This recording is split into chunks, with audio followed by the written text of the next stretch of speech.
All right, we're live. Welcome everyone to this week's edition of Fights Unwrapped. Okay, I have my two co-hosts this time. I have Mr. Alec Carr as always, and now we have Mr. Dustin as well. We from Node Sensor Sports joining us this day today. And Alec, before we start, we always have to plug in some things, right? So if you want to plug in anything right now, this is your time to do it. Yeah, I'm going to try to make it real quick because we do have kind of a short, condensed show today. So real quick, you guys can follow me at Alex TV Car as always for my off the wall crazy opinions, which there are plenty of going on right now. You can also follow me at 426 Sports. We're putting out a lot of Philly content, a lot of Eagles content. Training camp's looking pretty good, surprisingly pretty good, which is kind of shocking because they suck. Um, and we also, as always, please follow us at Fights Unwrapped. If you're watching the show and you're not following us at Fights Unwrapped, I don't know really what you're doing. In my unbiased, very biased opinion, Fights Unwrapped is bringing you the best MMA / combat sports content out there. And then, as always, please make sure you follow Unwrapped Sports Network. It's a great, great community of sports guys and girls. We got local sports in local areas. So you want Chicago Bears news? Guess what? We got like three guys in Chicago. We got people in New York. We got people in Canada. We're international. We got people in Australia. We got people in Florida. We got people all over the country. So please follow for up to date, great content at Unwrapped Sports Network. All right, thank you, Mr. Alikar. So before we get into our headlines, let's jump into our sponsors real quick. Okay, I'm gonna make this as fast as possible. So first sponsor is rtemp.com. So obviously, unfortunately, Carlos Condit did lose his fight recently, but he's a huge proponent of rxtemp.com. You know, obviously, I know, right? That's a CBD company. They have really great products. So if you want, there's a code we have rxtemp-usn to get 10% off your purchase. And even though this card is not the greatest card, I might be betting on it still because there is one fight that I'm really interested in. Not the main event either. You gotta guess, and you gotta watch the show in order to guess what it is.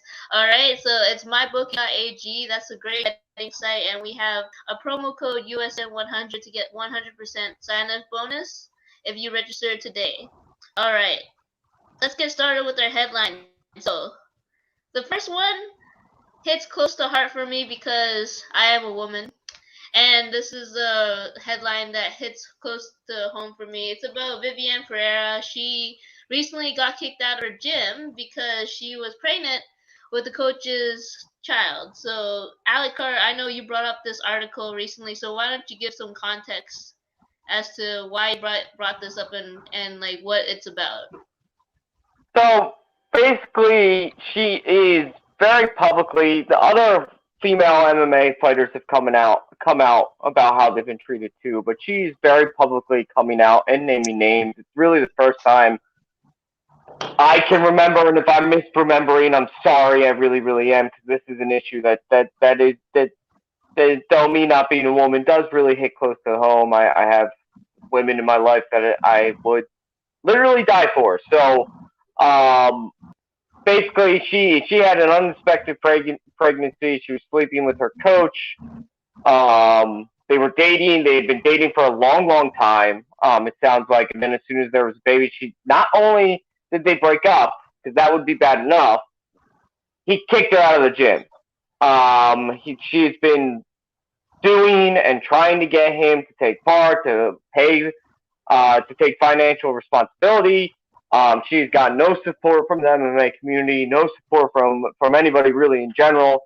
And I am, for one, devastated that this is happening, but I also am not ignorant. I know there are literally millions of stories like this around the world in the MMA community.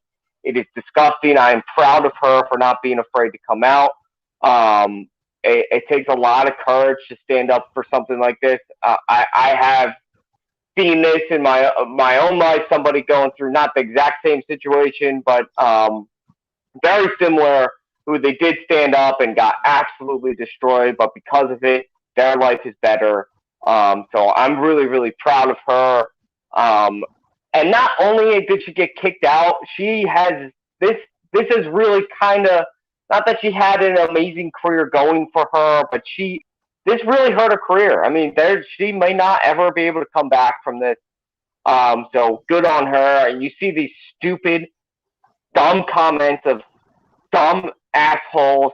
Sorry, I get very worked up about this, but of people just saying, well, she's just doing it because she wants money. Well, first of all, to those people, yes, she needs money to take care of the kid because she's not working anymore. She's a fighter who's not fighting. Two, yeah, she should get financial restitution for it. That's the way the court system works. It's the way that's supposed to support her. That's what is in place for a reason. And I hope that there's more females. It's already started happening. I hope there's more females, but more importantly, more males in the MMA community come out and say this is wrong. This happens all the time. We need things like this happen all the time. Things worse than this happen all the time, and we need to speak up and we need it to stop because it's not okay.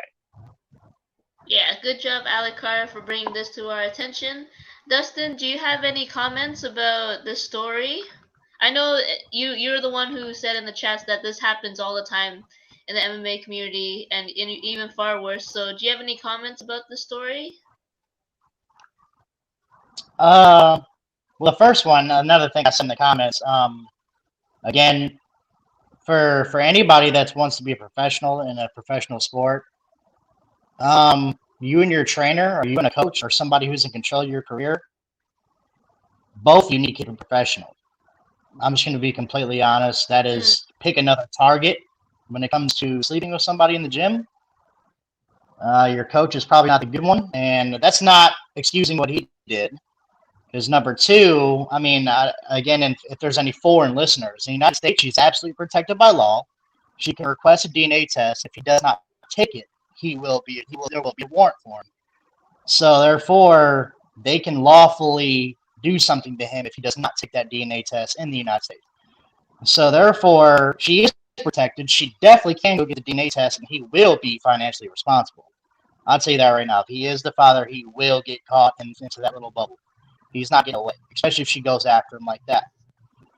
Second of all, it's just that I'm surprised. I actually agree with Alec that not many male MMA fighters are coming out and kind of denouncing it, because this does happen all the time. Just the reason that hers is bigger is that she is on contract with the UFC. She's a big female fighter. She's more well known. There's a lot of girls who aren't as known that this happens to all the time. And I guarantee you, this is not the first one. She's probably the most, like the 3,000th female that this happened to in MMA. I wouldn't put it over the community to that to happen, especially a lesser known female. So therefore, I think that, when you have a coach that's a male, a lot of females do. It's very, very unlikely to have a female coach, a head coach in an MMA gym. So therefore, if you have a coach that is almost in control of your career, again, please pick another target to sleep with. And coaches out there that are male, please do not do that to your fighters. You should keep it ultimately professional, and that's my opinion.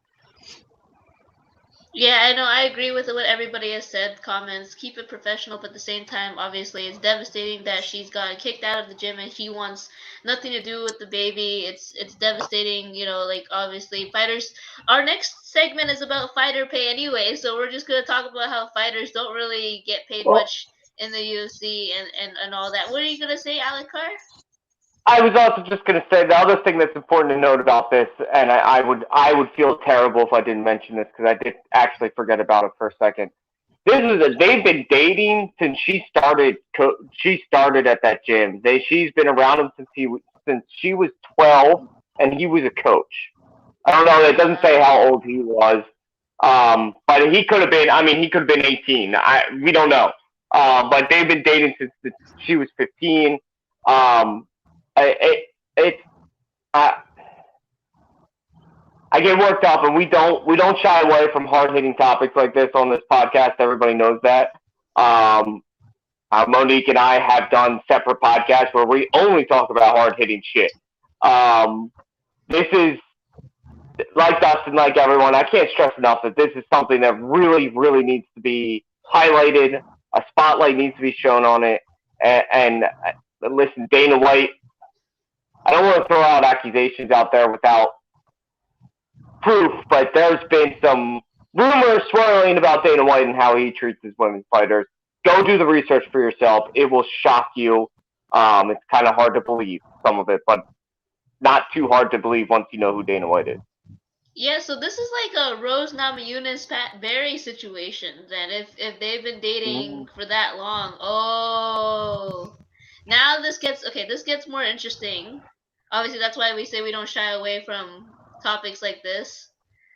But Yeah. it is unfortunate, obviously any help to her, if she can get it, I hope she gets it. And we'll move on because we're going to talk about fighter pay next. So recently in the next article, Ciryl Gane discloses his paycheck for the recent fight he had for Derek Lewis, and I was surprised because it got cut in half. I remember reading the article so quick that he made about like just a little over 300,000 or something like that for just like a little bit over that. I don't know the exact number, but it was like over 300,000, and then it got cut down to 190,000 real quick, and it just shows you how much the UFC pays their fighters or how it works. So like Alucard, you brought up this article again, so like I guess you could say, what do you think about? We always talk about fighter pay, anyways, like when it comes to the UFC. But what do you think about the situation? You highlighted this situation and said it was a really good, representation. I'm so happy Ciryl Gane. I fall in love with Ciryl Gane. The more and more he speaks, the more and more he fights. I love him even more. He's not afraid of anything. I thought he was actually going to be kind of like the new Daniel Cormier, the Dana White boy who just defends the UFC at any cost, but he is not. He got, so I have the figures right here. He got paid $350,000. That's his official purse, right? Which for a championship fight is fucking pathetic. In combat sport history, it's disgusting how low that is. For us $350,000 is a shit ton of money. For a professional fighter and a championship fight, not so much. So after his team cut his currency conversion and taxes, he's down to $188,000 with more to come out of it. That's what it says. So it's not even final yet, and he's already cut it almost in half. Now he does not disclose, and it has not been disclosed whether or not he's getting pay-per-view points. I doubt he is, just based off of how new he is to the promotion. And it's an interim championship fight, not, it's a real belt, but it's an interim belt. But still, $350,000 for a heavyweight fight, and you want to wonder why Dana White is fucking over the heavyweight division. Oh my God, it's just disgusting. It's disgusting. No wonder he wouldn't pay. It's either $350,000 or $10 million to Francis Ngannou. That's what Francis is asking for.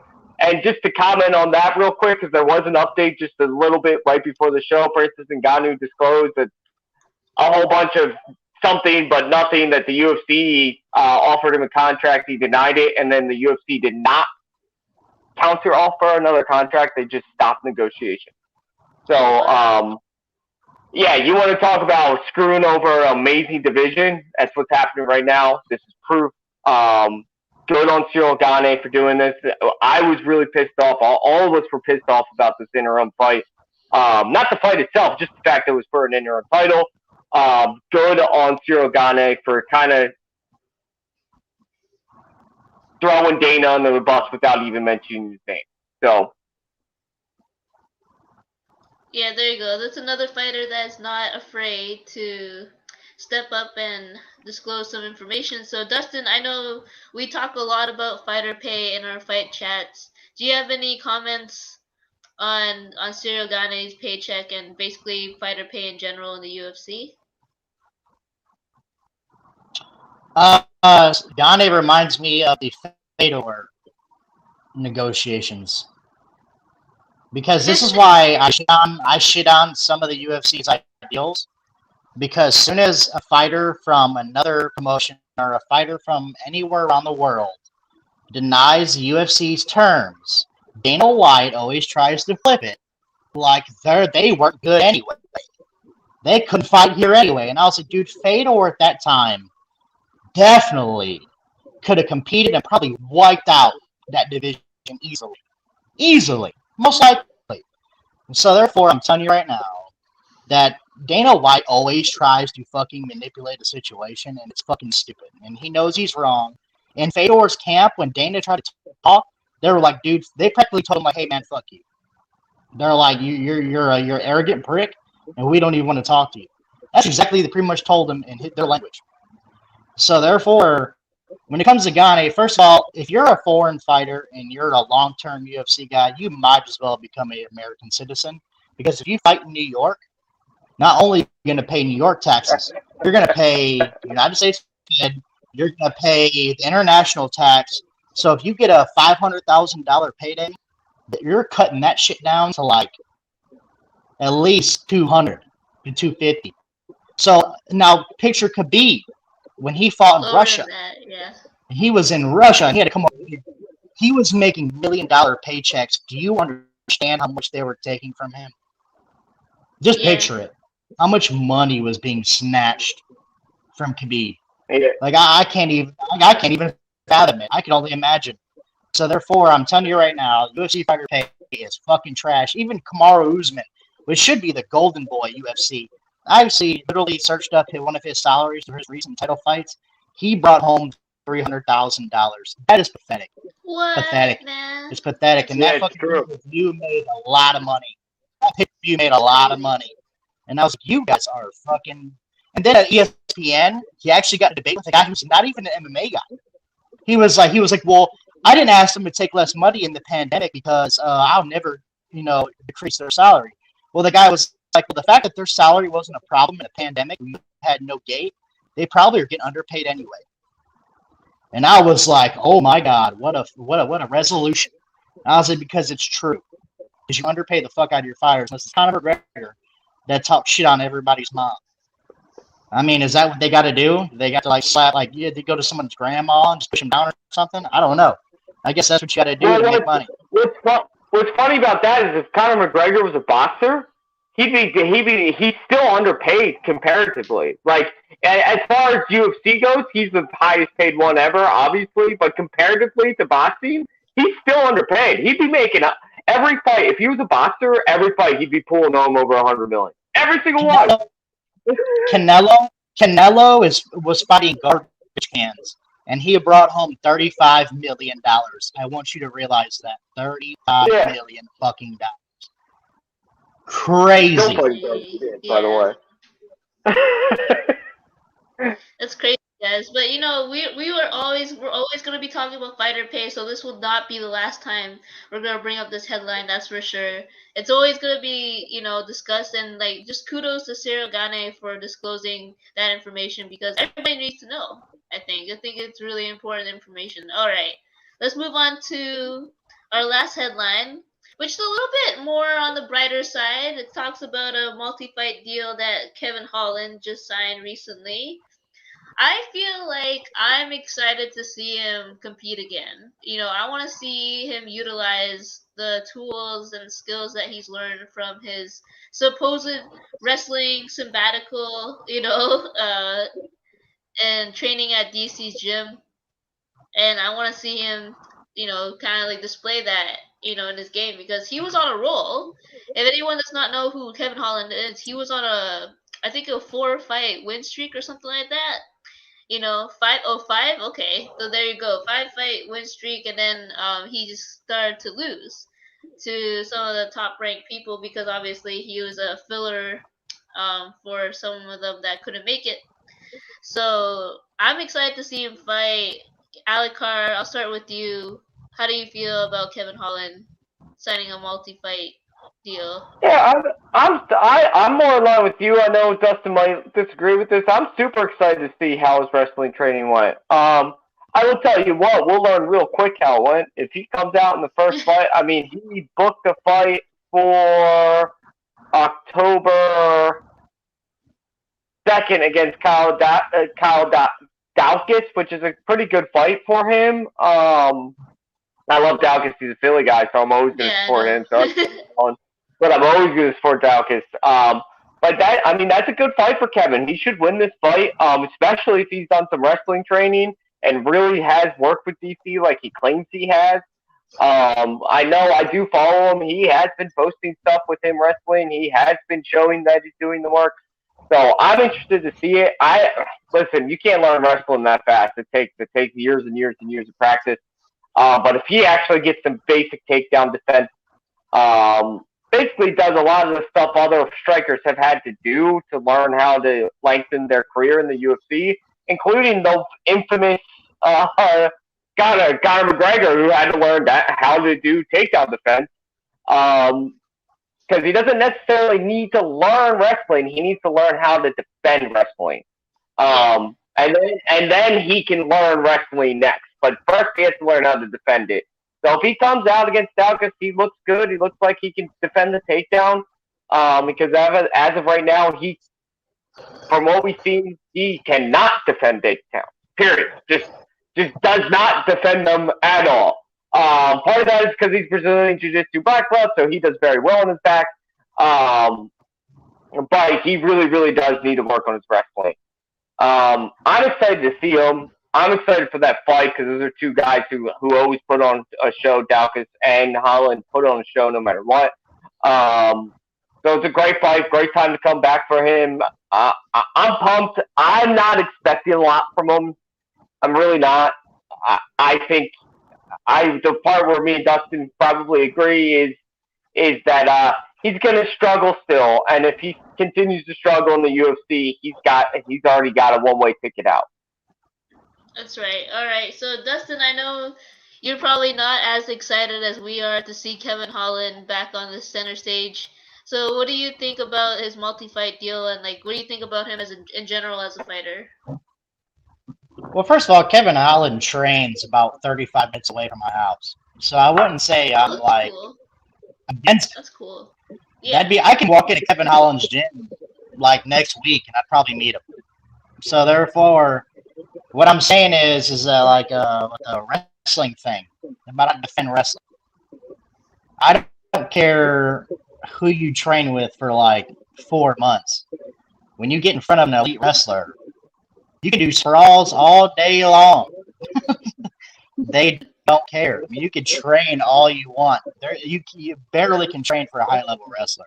Now, what confuses me is that he's a black belt in jiu-jitsu, and when it comes to jiu-jitsu, if anybody knows anything about it, they still have wrestling attributes. They have takedown defense. They have certain things that reverse. They have reverses. They have sweeps. They have a lot of things that you should be able to do as a black belt.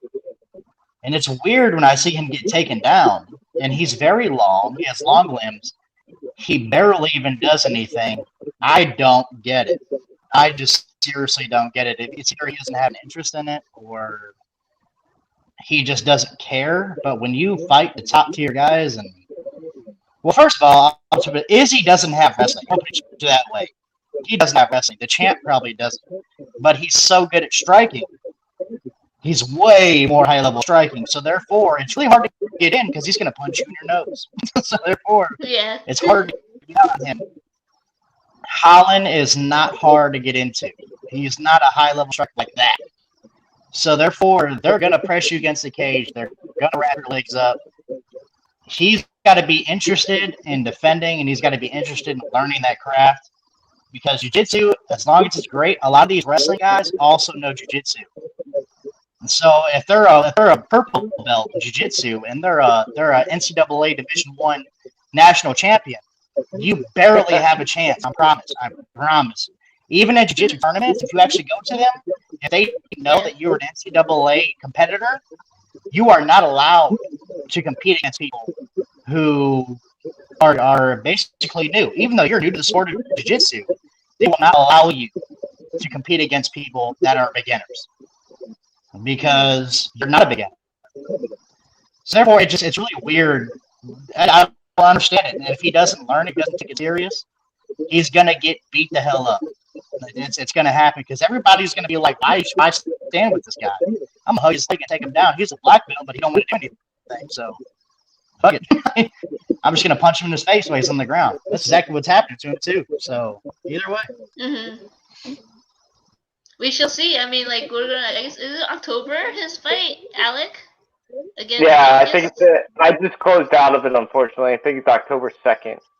Okay, so we'll see come October, whether he takes it seriously or not, because that's the real test for him, I think. So we are gonna move out of our headlines, and we're gonna talk about UFC Vegas 34, which is not a great card, but it is a fight card nonetheless. So we're going to talk about it.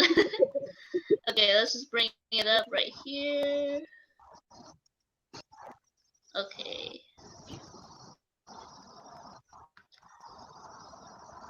Alright, so I feel like we should go backwards or something because the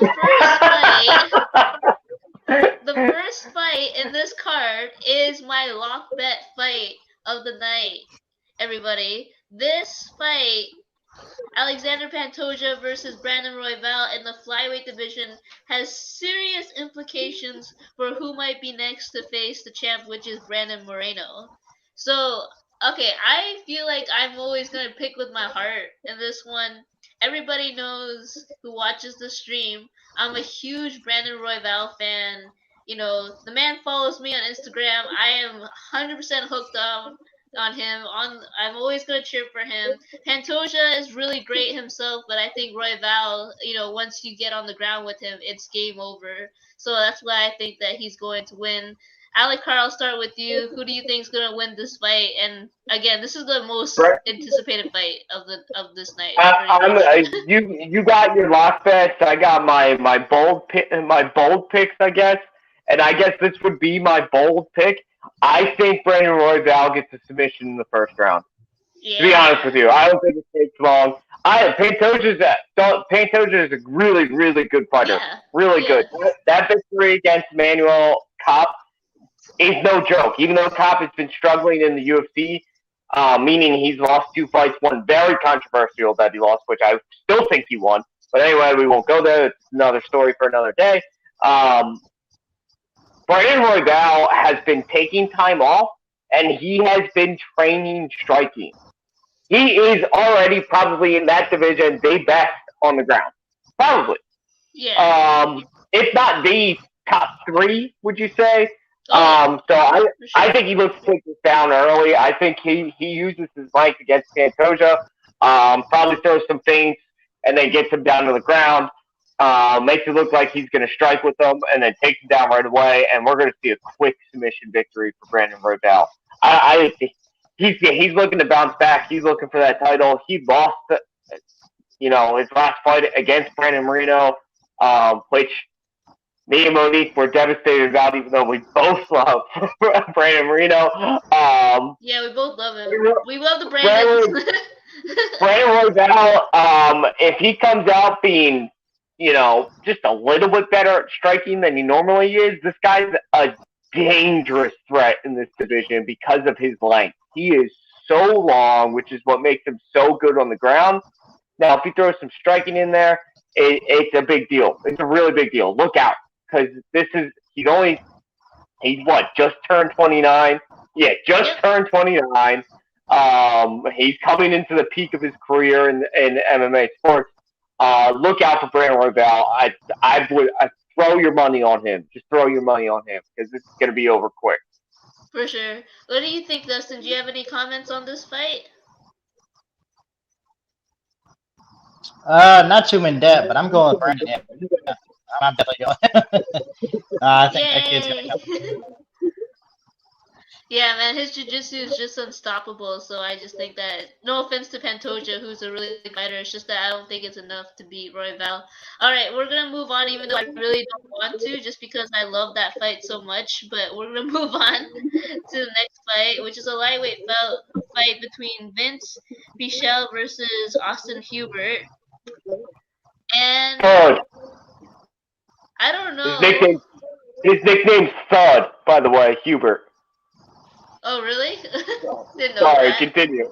That's okay. I don't know much about these two fighters. I think I've heard of Hubert like before, but I don't know why my mind's telling me Bichelle might take the win. But again, like I said, I don't really know these two fighters too well. Alec, do you have a verdict on who you think is gonna win this fight? Hubert was one of those guys that was like in 2019 was being really hyped up as one of the next in line guys. He's well rounded. He was before the UFC. He's pretty good at everything. But it turned out there's a difference between well rounded, being pretty good at everything, and being really good at everything. And Hubert is the pretty good at everything. If you don't understand what I'm saying, if you're pretty good at everything, you'll be all right in the UFC and you'll stick around. And if you don't stick around in the UFC, you'll go to Bellator. You'll find work somewhere in combat sports. You're all right at everything. When you're really good at everything, you're Davison Figueroa. You're these other guys. And Hubert was supposed to be that and never turned out to be that. He lost his first fight. He's been like win-loss ever since then in 2019. Vince Pichel should definitely win this fight, even though he's 38 years old. He's coming off of victory of Jim Miller, which isn't, nothing to really brag about, but still, it's Jim Miller, who's a known name in the sport. And he's coming off a 2-fight win streak, and he lost to Gregor Gillespie before that, and before that he was on a tear. So Pichel's just a better fighter. This will probably, I'm hoping, turn into a little bit of a stand-up game, and I think Pichel outclasses him. Okay, and Dustin, do you have any comments before we move on to the next fight? Yeah, I'm gonna be real. I don't know much about it, like these guys. Not much. I mean, I probably know about him in a few fights, think he win it, but like I said, UFC Vegas cards. And they just have a lot of up-and-comers, and unless you've been watching them closely, it's hard to keep up with them. So I'm not going to say I know too much. I don't have much of a no. No, I hear you. Like I said, this card is not the greatest card, but it is a fight card nonetheless, so we're going to talk about it. All right, next fight is on the bantamweight division. We got Trevin Jones versus, I don't even know if I'm going to say this right, Saeed Kuikov, Catherine Menonov. I think I said that okay, hopefully. Saidikov Karamanov, I think is Saidikov, I think is how you say his first name. Saidikov? Okay. Yeah. I'm gonna like for some reason play devil's advocate and choose Saidikov to win. Just because for some reason I don't know why Trevin Jones does not do it for me. Okay, like in the UFC, no offense. And I just think that, we might see an upset right here. What do you think, Alikar? So Saida, I actually know a little bit about this guy just because I looked into him for that random. Remember that Askar fight that we were covering? So he's a former opponent of Askar who just debuted in the UFC earlier this year, and he absolutely destroyed Askar. Like he annihilated him in their fight. And we're talking about 39 seconds. Like, he is a monster. This guy could be one of those guys we got to keep an eye out for. It's his first fight in the UFC, so it's going to take some time. But this is, you might want to tune in. If you're not going to pay attention to this fight, I'm telling you, to this card, you might want to turn it on every now and then, just so you don't miss this fight. Because these are two guys who will throw. These are two guys who are both trying to prove something. Trevin Jones is probably really pissed off. He's had 3 canceled fights in a row, not all his fault. He has his UFC debut was a freaking no contest And then his second fight in the UFC was a lead uppercut to ground and pound victory in the second round. Trevin Jones is no joke. I know he's not been exciting because his name comes up and then it disappears and then comes up again and disappears Yeah. because his fights keep getting canceled. But he is no joke. This is a guy that can throw. This is a guy that is very, very, very ambitious and very, very, very aggressive. I think Saidika will probably win this fight because he is, from what I've seen of him, which isn't much, but from what I've seen of him, is more patient. Will sit back. Will let the fight come to him. Trevin Jones is probably going to come out like a freaking like a matador bull. Like he's going to come out probably crazy because he's been itching to fight since early this year and hasn't gotten any. So I think this is actually could be the fight of the night. To be honest with you, and Okay. I'm excited for it because it is two young guys, and everybody knows who watches this stream. I love the young guys watching the up and comers, seeing who's that next big game, that new who's that next Conor McGregor who comes out in left field and nobody knows about. That's why I'm excited for this fight because one of these guys could be that guy. Oh, that's for sure. Hey, Dustin, do you have any comments on this fight before we move on? I'm actually very excited. I mean, like I said, two guys love to knock somebody out. I mean, you can't get better than that. Now, I will say I'm a big guy, the young guys too. So that Contender Series, Ultimate Fighter, I am a perpetual fan of. Like I'm telling you, I'll watch every Ultimate Fighter, every Contender Series, no matter how interesting it may be. So therefore, I like seeing young guys fight. I think this again fireworks. Now Conor McGregor, that's a whole different one. When you see Conor McGregor, that's a one in a lifetime. That's I don't know how much you're going to see that type of personality again. It's more like the talking version of Anderson Silva. If you look at it from when it with his come. So therefore, I mean, we'll see. I mean, we'll see. I'm always excited about young guys coming out, balling out, and making noise. It's awesome. Like Sugar Sean O'Malley, that is probably the newest guy that I will say, if he Yeah. does well, is a big superstar. And again, you might be looking at one of them in this card. So I'm not gonna knock it. Yeah, speaking of Sugar Sean O'Malley, just before we start and continue on with this fight card, I think it was recent that he was supposed to fight Frankie Edgar. I believe that was a deal that they were making, but then I believe was it Alec Carr who brought up the article that said Yeah, that it was because it was going to be in New York. He decided to decline that fight. yeah. So Sugar Sean O'Malley was supposed to fight at New York against Frankie Edgar, which is a great matchup. Something I hope they make work. What happened was they booked it for New York. Sugar Sean O'Malley does not. He lives across the country. He does not want to travel to New York because, as Dustin alluded to earlier, the UFC does not pay for travel. They do not pay coaches' fees. And his coach will not be able to attend the fight. That's the biggest thing about that story. Sugar Sean O'Malley's coach won't be able to be in his corner, and he doesn't want to pay the 12% tax. He doesn't want to pay the wage fee. He doesn't want to pay all this other shit. So he's like, I'm not fighting in New York, mainly because my coach won't be there. And the UFC tried to make him look like the bad guy, and that's just fucking ridiculous because no one should have to fight a fight without their coach in the corner. That's ridiculous. Alec, what did I tell you about Dana White? He always wants to flip shit to make it look like he's a good guy every fucking time. He always does it, and he always gets called out. And he always loses, but he acts like he wins. So, there we go. It's that simple. All right, that's a little segue, but I had to talk about it just because Dustin brought up Sugar Sean O'Malley. So, all right, we'll move on to the next fight, which is a heavyweight fight. We got Parker Porter versus Chase Sherman, and I'm about to say this just because Parker Porter really surprised me in his last. I think it was his last fight or something like that.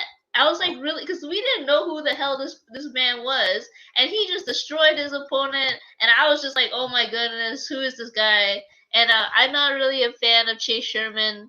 I think he's had a career, but it's just not there anymore. But that's just me personally. I think Parker Porter is gonna win. I'm excited to see this fight as well, just because I haven't been really excited for many heavyweights, but for some reason Parker Porter has piqued my interest. So what about you, Alikar? What do you think about this matchup? Yeah, Parker Porter shocked us against Josh Friesen. I mean, Josh is a guy that was supposed to be, you know, top flight heavyweight coming in. He had just won the Contender Series. Dana White was riding with him no matter what. And he got destroyed, like you said, by Parker Porter, who was kind of an unknown. I'm going to be a lot less nice than you are, Monique. Chase Sherman sucks. He's just not good. He's just not good. He's coming off. You just got destroyed by 50-million-year-old Andrei Arlovski, like annihilated by a way over the hill heavyweight who should have retired probably 10 years ago, let alone 5 years ago. Diss my man Andrei Arlovski. Hey man, he's one of my favorite fighters of all time, but he is done. He needs to retire. And if you, as Chase Sherman, can't even put up a contest against Andrei Arlovski, then you should just call it. Honestly, you should. I don't think he stands a chance in this fight. Like I said, I just don't think he's very good. I think he's, again, one of those guys who's kind of good at everything, but not really good at anything. And for that reason, Parker Porter put on a show against a hot, young, up-and-comer. He showed his history. He's 36 years old. He's been in the fight game for years and years and years. He knows what he's doing. I think he takes this very easily. Any comments, Dustin, before we move on to the co-main event? Other than out this my man Andrei Arlovski, first of all, the pit bull. Put that way. I don't give a damn how old he is. If you ain't ready, he's gonna knock you out. Cause I'm just tell you that right now. Anyway, freaking up. Yeah, I'm getting Porter. I have no further assessment. I'm gonna go for it. All right, let's move on to the co-main event, which I know, Dustin, you know these men. You got Guida versus Mark Manson for the co-main event. I know. I don't know, man. Okay, I don't know who I'm gonna pick as a winner in this one because I'm not really a fan of Clay Guida. Like, I don't think I've ever been a fan of Clay Guida, to be honest with you. And Mark Manson, I don't really know too much about. So I just know he's undefeated. His record is undefeated, which is so I'm gonna choose Mark Manson just because of that. Just because I'm not a big fan of Clay Guida. Like, Clay Guida is just, he's still riding his last wave, I feel like, in the UFC. But that's just me. Alikar, what do you think about this fight? Mark Manson's gonna put Clay Guida in the deepest waters he's ever been in his entire life. He is an Olympian wrestler. I'm pretty sure he's a medalist. I was going to say he's a gold medalist, but I can't remember off the top of my head. He is one of the world's best wrestlers, period. Just period. He's not so good with the striking, but he's going to get Clay Guida on the ground. This fight's going to could take home most boring fight of the entire year, because this is going to be Mark Manson on top of Clay Guida, dominating control for the entire fight. That's for sure. Dustin, do you have any thoughts on on this fight before we go into the main event? I'm really tired of Dana White letting Clay Guida fight. First of all, what you need to understand, and it's funny, people think I'm being funny. I'm not. I'm being serious. I'm laughing too, but I'm being so serious. Why do you keep Blake, the dude, in his time? He was one of the most entertaining guys to watch. Not gonna lie, he was a big gatekeeper in the UFC, and he was definitely entertaining. Whenever you saw him come out, he's gonna bang. I'm so surprised he doesn't talk with a stutter. The amount of times this dude's been smacked in the head, I just don't get how he can come fight again. And I need to meet some people in his corner because I need to talk to him. I'm just like, hey, look, man, do you guys plan on helping him in his wheelchair? Because you keep letting him fight, he's going to get there. I'm sorry. The dude needs to stop. The dude needs to stop. He's taking way too much punishment. He keeps fighting these young dudes. They're gonna put him in a very bad spot. Stop letting Clay Guida fight. It's like Donald Cerrone times 4. Stop letting him fight. Stop letting him fight. And then it's like, oh, well, we care about Donald Cerrone. We care about Clay Guida. Obviously, you don't, man, because they've been getting spanked for years, and you guys just look at them like, oh, you guys are veterans. You should come fight. No, they shouldn't. No, they shouldn't. Put them against somebody who can actually, keep up with a young guy without steroids, because that's what you have to take to keep up this dude. So therefore, I'm just like, please stop letting Clay Guida fight. I love Clay Guida. I care about his well-being, and you need to stop letting him fight. And I hope he still has that long hair. And I'm gonna see it shake every time that dude hits him, and I'm just gonna tremble every time. Like, hey, man, he's old, man. Quit touching him like that. I'm just like, man, I'm serious. I'm so serious. All right, let's just move on to our main event, which is Jared Cannonier versus Kelvin Gastelum. And not a big fan of this fight. Like I said, I wish we went backwards, because the first fight, it should have been like the main event of this fight card for sure, just because of the implications that it has for the flyweight division. This one, not so much. Jared Cannonier. I'm not a fan of both fighters, but I believe Cannonier has what it takes to win. Just because, like, Gastelum, I don't know, man. Like, he's just, like, for me, maybe it's just the inconsistency of his fighting record or something like that, but he just doesn't do it for me. What do you think, Alucard? Am I crazy to think that Cannonier might have a chance to win? Yeah. You're not crazy. Cannonier's destroying this man. I mean, everyone's under this impression that Jared Cannonier, the Killer Gorilla, sucks because he lost to Robert Whittaker. No. Ever since he stepped down to this weight class, he has been an absolute monster. He lost to the second best fighter in the entire division. That shit happened. Jared Cannonier is 10 times the fighter Kelvin Gastelum is.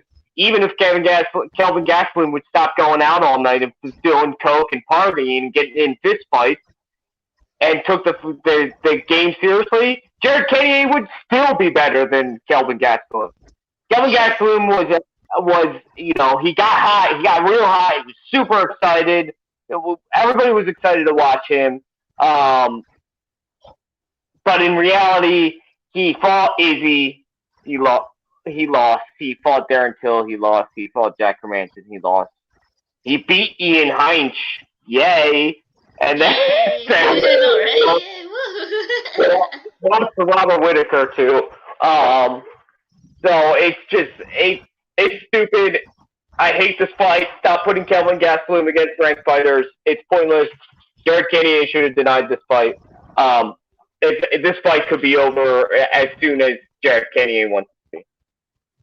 Yeah, for sure. Dustin, do you have any comments on this main event? Well, first of all, what Alec failed to bring up is that Izzy was praying for his life at the end of that fight, because Gastelum busted his ass up. I'm just gonna keep saying that. Gastelum definitely cut his face up. I'm gonna say that, and he took Izzy into some deep shit. So let's not say that Izzy just destroyed, because that did not happen. Gastelum definitely did on his ass. But I said he lost to Izzy, not that he got destroyed. But continue. No. I know you're fandom of Izzy, man. I'm telling you that Gastelum definitely took his into deep waters. That took him. He was like, I'm prepared to die. That's how you know he took him to some bad waters.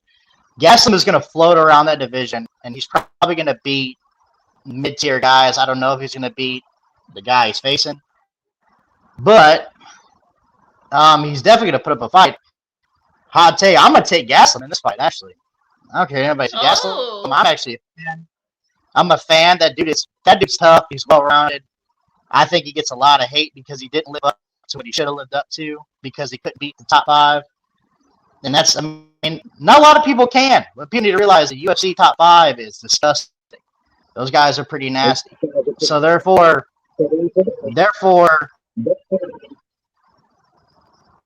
We'll see. But Gaslam is a better fighter than people give him credit for, in my opinion. No, I agree with Dustin. Like, I think that Gaslam is a better fighter than what people give him credit for. It's just that Kanye, I think, is the better fighter in this matchup, in my opinion. Just and like power wise as well. Like, I think Kanye like has it. Like, his last fight was disappointing, obviously, but at the same time, I don't know, man. Gaslam, like, he just needs to be more consistent for me to like pick him all the time because he hasn't been consistent No, I the agree. entire time. No, I agree. I'm just gonna say this: Kelvin Gastelum would be a really, really good top flight fighter if he stopped partying. He doesn't care about the game that much. He's a brawler. He's a warrior. He goes in and he gives 110% while the fight's on. But he has been reportedly does not show up to his training camp. Will be out all night. The night before the fight, he does not care. He's a partier. And Darren Till has called him out. Darren Till best friends has called him out and said, "I will help you if you let me help you." Kelvin Gastelum, like I said, has all the talent in the world, but he just doesn't. He doesn't care enough to be a good fighter. He doesn't care enough to be one of those top flight fighters. And because of that, Jared Cannonier, who does care enough and trains his ass off, is going to sleep him quickly. Yeah. No, I'm not saying he won't win. I'm saying that, well, first of all, Gastelum is also a small body for his division. Why he stays there, I don't really know. He's a very small guy for 185. He's a pretty small guy. He's stocky, but he's not very long like the rest of them. So therefore, I mean, it takes him a little bit more. But I'm telling you now, that dude's a dog. You go and fight Gastelum, it's probably going to be a hard night. I mean, it's not going to be you walk in there and like, oh, first round, he's out. That ain't going to happen. You're probably going to see about 3 to 4 rounds, and you better hope he doesn't get inside. That's all I'm saying about Gastelum. He's a little bit better than people like to give him credit for, and he's going to give you a problem. He gave the champ a serious problem. So therefore, I mean, I wouldn't underestimate that dude if I was anybody, in my opinion. You think if Izzy fought him again, he'd have a problem with him? Yes, he would. I seriously think that's a thing. I know Monique's got to get going. That was my last question. I doubt it. I'm the complete opposite. I think Izzy would destroy him if he fought him again. Okay, guys. Yeah, well, he was supposed to destroy Jan, but he didn't do that. Fair enough. That's another discussion for another day. I do have to keep going. Obviously, that's why we had the show cut a little short today. Thank you, everybody, for joining. Thank you, Dustin, for joining us as well. And what's the next fight card? Let's just see when the next one is. There's another fight night coming up. Barboza versus... Oh, that's going to be a good one. Versus Giga. That's going to be... Kevin Lee's on that one. The only person that will fight him. I can't stand right? Kevin Lee. Oh, me neither, Dustin. We can talk about that next week, okay? Because that's going to be the next fight card. All right, everybody. Thank you guys for joining us on this week of Fights Unwrapped. And we will see you all next week. Bye, everybody. Happy Fight Week.